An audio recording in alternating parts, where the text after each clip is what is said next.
Hey, it's KWESI here, calling to let you know that I live in a third world ass country where nobody wants to hire me for some reason.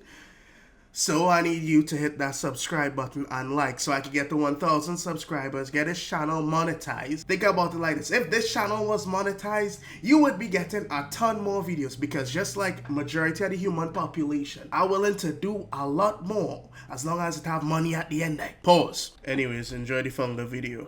I enjoy making this one. A constant theme in Fear and Hunger is a feeling of helplessness, a feeling of weakness, a feeling that, oh, these enemies on the map, they're my bullies and I am the victim. They're going to beat the fuck out of me and there is absolutely nothing I could do about it. But what if I told you that it was all in your head? What if I told you that you could be stronger than you could ever imagine?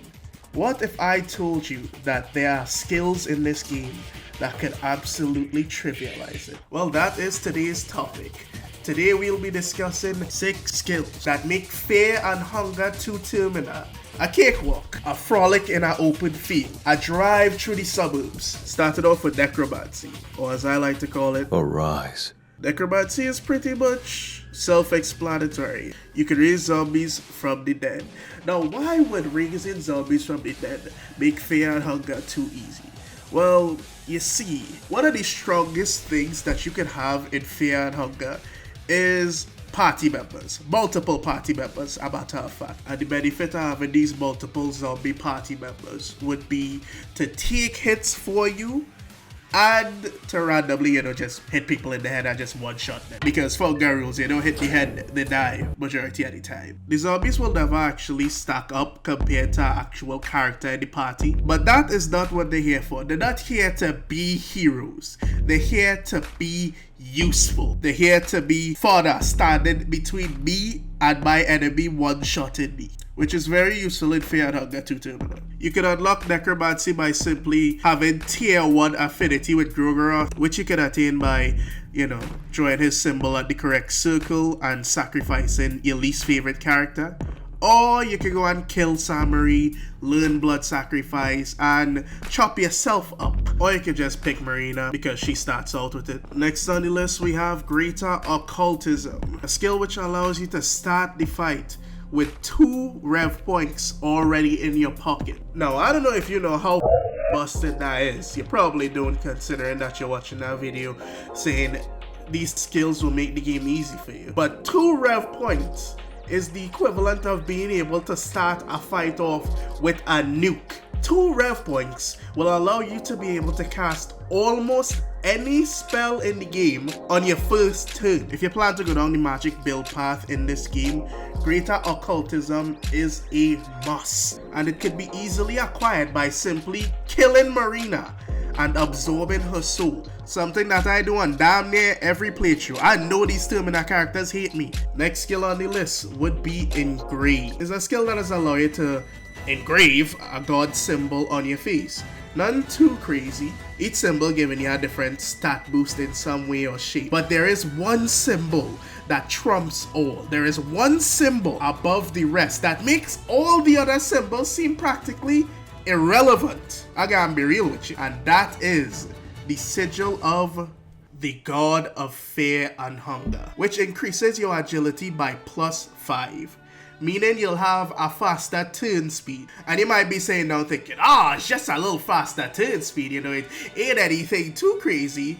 But let me compare this to something else, just to give you an example of how ridiculous this +5 agility is. Imagine if you was playing Pokemon, and you know how it had these big ass Pokemon with stats with tons of health, attack power, and that is balanced out by them not being fast enough to get an attack out before your Pokemon, completely just one-shotting them, things like that. Well, imagine that big ass Pokemon being you, having the agility to outspeed 99% of the enemies in this game, and being able to use any move before they could get a turn off. And you tell me just how fair and balanced that is. Engrave is acquired by also killing Marina, by the way. I swear, she is such a good person to kill, such a great investment in the grave room. Moving on, another skill that could absolutely baby and infantilize this game is Spice Forge. And if you ain't never heard about Spice Forge before, boy, I about to teach you something. This skill essentially allows you to apply a binding vow on other spells in the game. There are 3 conditions that you can apply to these spells, being first turn, double, and greater. First turn will cast the spell immediately without consuming your turn. One of the best spells to that being first turn Blood Golem, because that immediately just adds another party member into your battle without even taking a turn.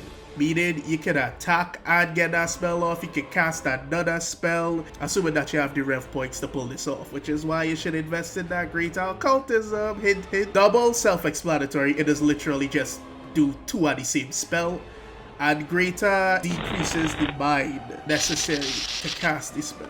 Spice Forge could be acquired by killing Osa and leveling up his skill tree. And all I have to say about that to the newer Fear and Hunger players is good luck. Onwards onto the next skill. We have Adeliz. What is Adeliz, I hear you ask?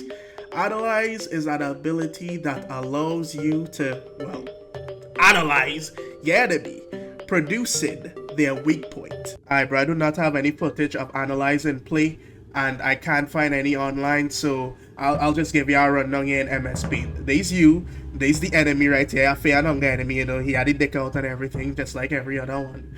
And you would use your skill here, Analyze, boom. Yeah, you use your eyes, boom, you see, this is his weak point, the head. This would cost you a turn, by the way. So he would, you know, hit you with some bow, you lose an arm, boom, you missing an arm.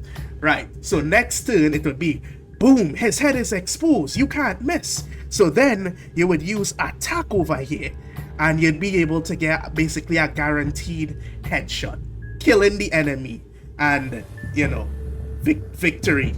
Woo! You can unlock the ability Adeliz by defeating Dad and upgrading his skill tree. But be careful, because he just might Adeliz you during the fight and show you exactly why this ability is so strong. Moving on, my final skill recommendation that would absolutely change the difficulty of this game from hard to easy is Black Orb. It was busting in the first game, it can't be busting in the second game. Slap this shit together with any of the aforementioned skills and low-key you could even one-shot bosses with it. Or you could use it on its own and kill almost anything in sight, because this shit does hit 3 times and you can apply it to the head. So you have a good chance of just winning any fight off of that alone. Anyways, this has been my 6 skills that would help beat the fuck out of Fear and Hunger Termina. I ain't even gonna lie to you, bro. If you use these skills and you still getting your ass beat, you use like a new breed of ass, low-key. But that shouldn't be the case. So, you know, go use these, go beat the game, go tell your friends you beat a Fear and Hunger game. If you make it this far, like, comment, subscribe, all that, you know. Peace. Wait! I almost forget something. I didn't hit the 10-minute mark yet. Even as I breathe in right now, it's the stall for runtime.